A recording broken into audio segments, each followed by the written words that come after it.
Who doesn't like a little something extra in their video games? Hey, hi, how you doing? This is the Gamertron, and welcome back to the Gamertron Show. Let's talk bonus modes. In video games, you usually get the standard single-player mode and multiplayer mode. But sometimes, in some video games, you get a little something extra, a special bonus single-player, co-op, or multiplayer mode that usually does something similar, but different enough from the base game to add a ton of more content and replayability. And here, on this top 5 countdown, I'm counting down my top 5 favorite bonus modes from video games. So let's get right on that. Here are my top 5 bonus modes from video games.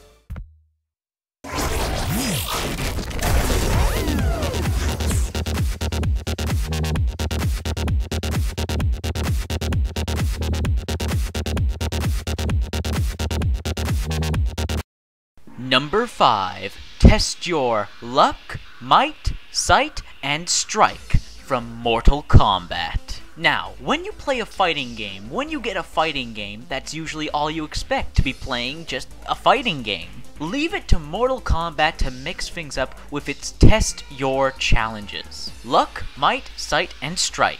Test Your Luck has you playing the regular old fighting game gameplay, but with a twist. There are randomized modifiers that do a variety of crazy things. They affect you, they affect your opponent, in both negative and positive ways, and the possibilities, while not limitless, are extremely varied. It definitely adds something very fresh, very unique, and very replayable to the regular fighting game gameplay. And then we have the other modes, such as Might and Strike, which have you testing your reflexes and your ability to mash the hell out of buttons, while also having precision timing. It's just so satisfying getting everything right on that meter, the timing, the right amount of strength, and then seeing your character, your fighter, break an object that is seemingly unbreakable with sheer force. Very satisfying. And then there's a little test for the mind and your vision, with Test Your Sight, which is basically just the shell game in Mortal Kombat. But hey, the shell game still is a good workout for your sight and your mind.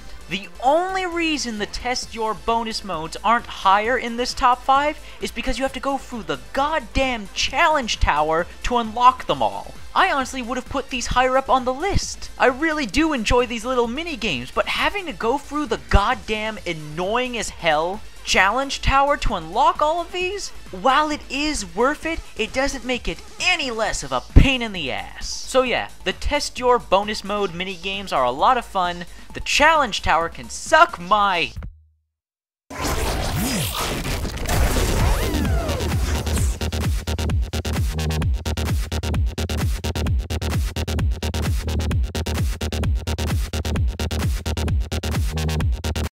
Number 4. Survivor Mode from Alien Isolation. Next to the single-player campaign of Alien Isolation, you're going to get a lot of meat and a lot of content out of Alien Isolation playing its Survivor Mode, where you choose from a variety of characters from the Aliens universe and from the game, and play through a variety of maps and locations found in the single-player game, and some maps that are exclusive to Survivor Mode. And in the different Survivor Mode maps and challenges, you will have a variety of varying objectives from level to level, as well as have your performance scored and graded, putting you up on the leaderboards. Survivor Mode can be played in a variety of ways, trying to get the most points, trying to get the best time, doing like a speed run, or of course the best way to play, playing it just for the fun of it and the scares. Because, unlike in the single-player campaign, in Survivor Mode, there are no set pieces, there are no triggers, no specific locations where the alien and other enemies such as Working Joes and hostile survivors,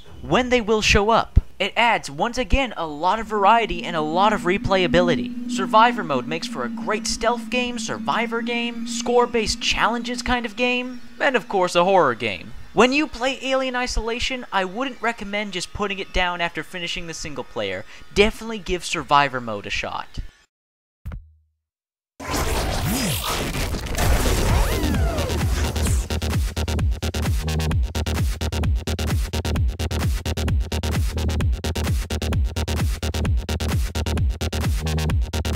Number 3. Vendettas from The Darkness 2. Vendettas is a game mode that can be played single player or 4-player co-op, which is awesome! And instead of taking on the role of the main protagonist, Jackie Estacado, you get to play as one of 4 original new characters, only available in Vendettas mode. In Vendettas, you will be taking part in a variety of missions, which all, shockingly, have their own original maps. No maps are shared or copy-paste from the single-player campaign, all original maps in Vendettas mode, adding more replayability, value, and content. Killing enemies, of course, grants you XP for each individual character, and each individual character is fun to play as, having their own unique darkness weapon, special execution kill, and a variety of powers that help support them and their teammates. While granted, a majority of Vendettas mode is just killing hordes of enemies, it's the friggin' Darkness too, so killing hordes of enemies is a blast, whether it be gangsters or the soldiers of the Brotherhood. And in the final mission of Vendettas mode, you get to fight a unique, one-of-a-kind boss battle.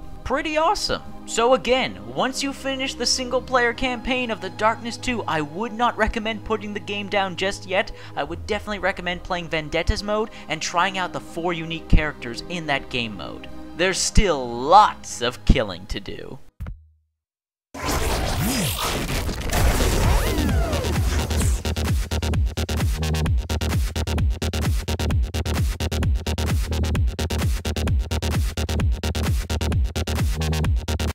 Number 2, Dunwall City Challenges from Dishonored. Talk about stretching and testing your game mechanics as far as they can go. In Dunwall City Challenges, you will be taking part in a variety of creative and varied, challenges. From one challenge that has you searching for clues to determine your assassination target, to another which is a straight-up horde survival mode, to another which is just you testing your accuracy with a gun shooting explosive whale oil barrels out of the air. And the Dunwall City Trials challenges are addicting. They are addicting as all hell. Trying to get a better score, trying to progress through the multi-level stages of these challenges, creating your own exploits and tactics. The Dunwall City Trials and challenges add a whole new level of variety to Dishonored as a whole. They're very fun and, of course, very challenging. I highly recommend, once again, that once you finish the single-player campaign of Dishonored, check out the Dunwall City Trials and Challenges soon afterwards. Anyways, before I reveal my number 1 favorite bonus mode from video games, here's a quick recap of the last 4 awesome bonus modes.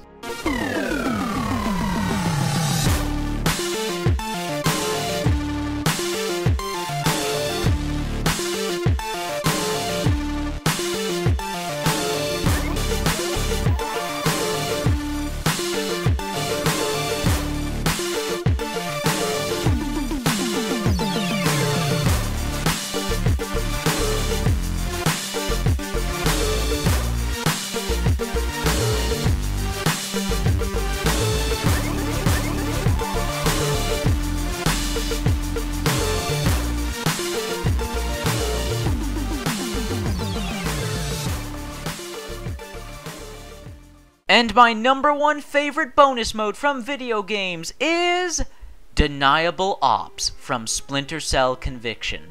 This was easy.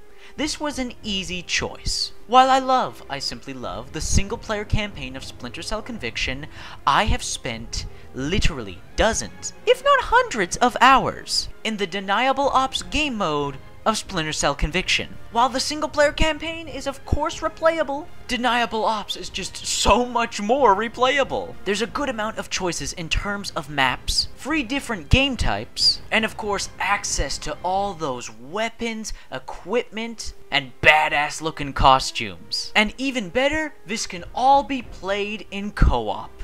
Only problem with that is you have to put up with Uplay.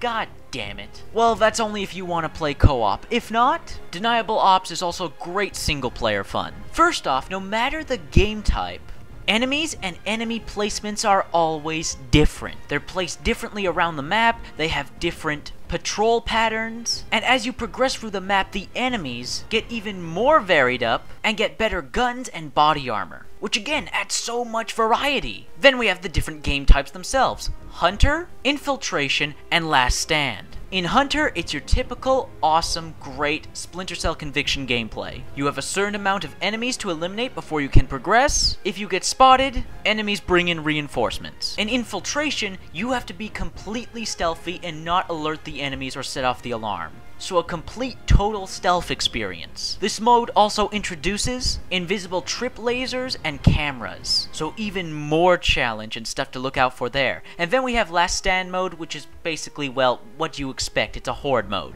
You defend an EMP generator for as long as you can against waves of enemies. So you get to have fun mowing down dudes with a variety of weapons in Splinter Cell Conviction, and really test out and get a feel for the third-person shooting. I just love Deniable Ops. I've spent so much more time in Deniable Ops than I ever have the single-player campaign, and I love the campaign. I love Sam Fisher's story. But Deniable Ops just gives me so many options and ways to play an already great game like Splinter Cell Conviction. I hope you guys enjoyed the video. If you liked the video, the games listed on this top 5, agreed with my opinion, liked the gameplay, if you liked anything about this video, please hit the like button. Hitting the like button helps me, helps you, helps everybody involved with the video. If you hit the like button, please leave a comment. What do you think of the games shown in this top 5? What are your favorite bonus modes from video games? Let me know in the comments section. I love reading comments. I don't get nearly enough comments. Please leave a comment. Finally, I am the Gamertron. I love video games. I love talking about video games. And if that's something that interests you, please consider subscribing to my channel and supporting me. This has been a video, and I will see you guys later.